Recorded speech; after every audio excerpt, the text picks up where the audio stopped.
last 12 business studies, we will be going through one more concept related with planning. Now today in this session we will be discussing about the various limitations of planning. When it is said this thing that planning provides you the guarantee that you will minimize your losses, but it is not said that planning gives you the surety that you will get 100% success.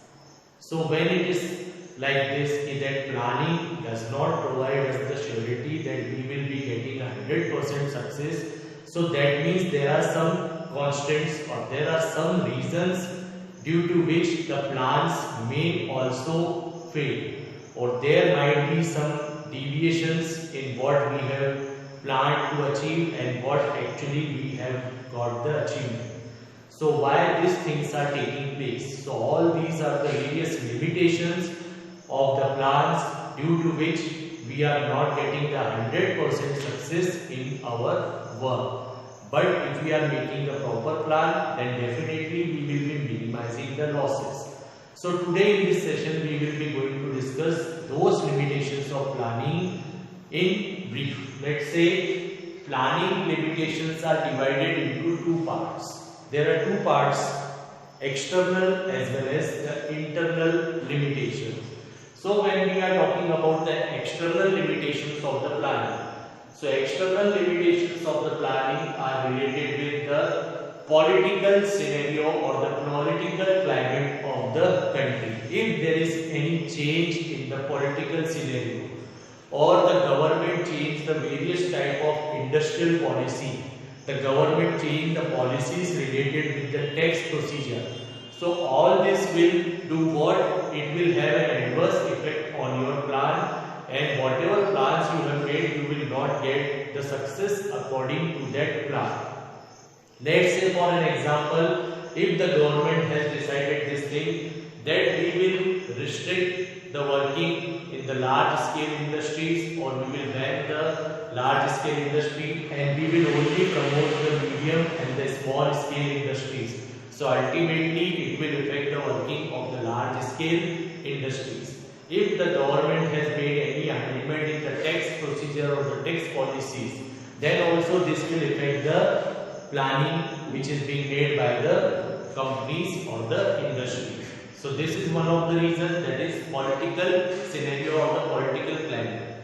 Then the labor union, the attitude of the labor union is also one of the external factors, because we are not doing this thing that what is going in the minds of the labor union and what they will be demanding from us, and if they are demanding anything which is not to be fulfilled or not going to be fulfilled by the organization, then ultimately the labor union will take some harsh decision, or they will go on the strikes or the lockouts, due to which the plans may suffer.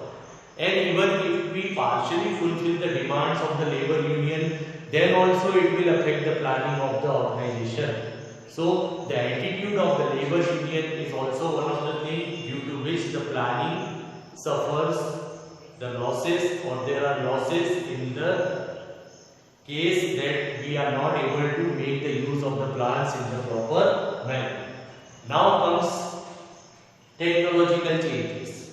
If there are the changes in the technologies, frequent changes taking place in the technologies, and the new machineries or the latest techniques are coming in the business environment, so we have to make the use of those new machineries, and we have to see this thing that what is the effect of these use of the technology on the business. If we are not making the use of the latest technology, then definitely we will suffer two things. The quality of the product will also be not up to mark, and we will also see this thing that the cost of production which can go down due to the use of the technology will also not get any benefit to us if we are making the use of the old technology. So the product will also be outdated and it will be costlier also. So this thing will not be accepted, and if there is a plan which we have made and there is the thing that we are not able to accept the technological change, then we will definitely suffer the losses. So in the planning, we should give some space to this thing, that if there is a change in the technology, we should be able to make the use of those technologies. Okay. Then comes natural calamities. Natural calamities are related with the natural disasters like flood, fire, or any losses due to any of the natural disasters. So if there is any natural calamity taking place, the losses will be there. So whatever plans we are making, whatever things we want to do, that will definitely not work there, because there is a natural disaster. Only what we can do, we can make the good plan in order to avoid the losses from those disasters.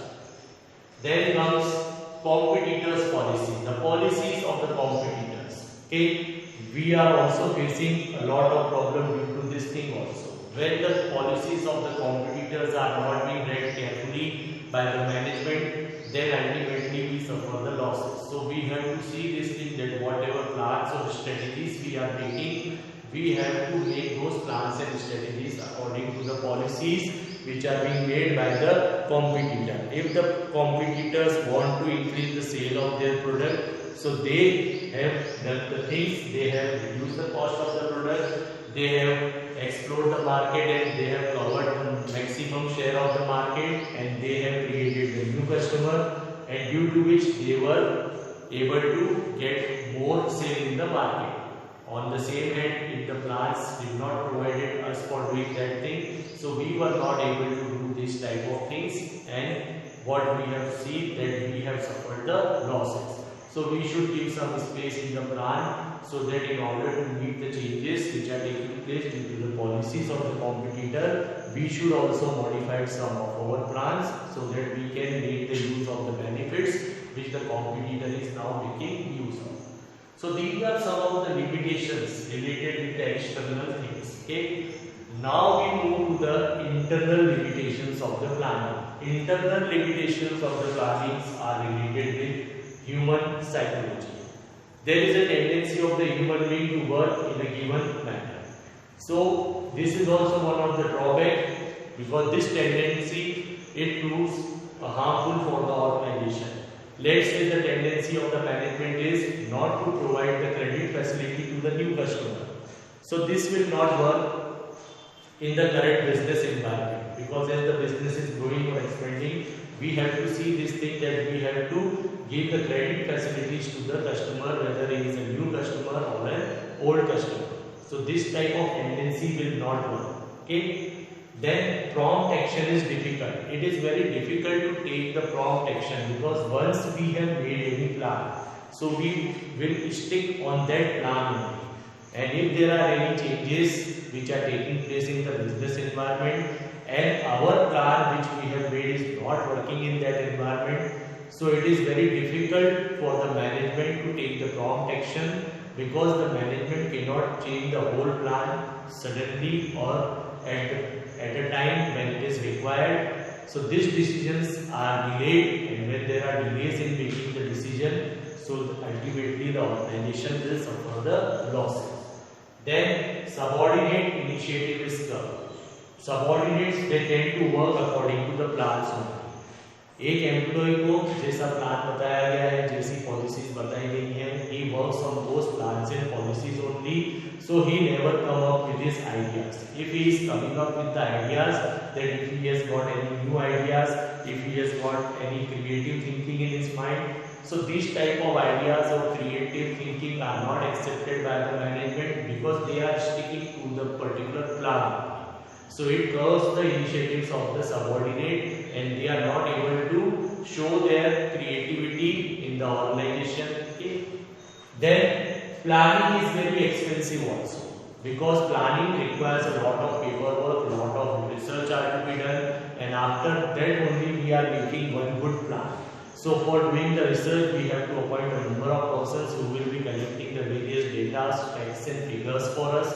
And then we have to make the paper plan for each and everything. So there is a use of a lot of stationeries also. So ultimately planning is an expensive matter. So every now and then it is not possible for us to change the plans. Okay? Planning is rigid. Planning has got one more limitation, that it has got the rigidity.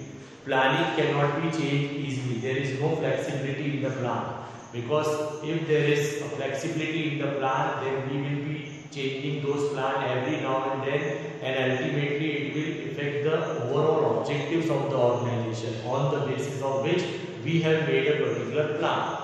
So that is not possible. So planning creates the rigidity in the organization. There is no flexibility there, so the plans cannot be changed immediately.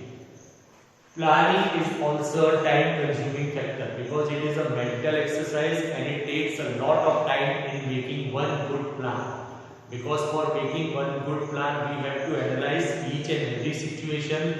We have to collect the various types of data, facts and figures. We have to gather the information from the various sources, and then we have to do the detailed analysis of those information, and then only we can make a good plan for the organization. So that is a very time consuming process.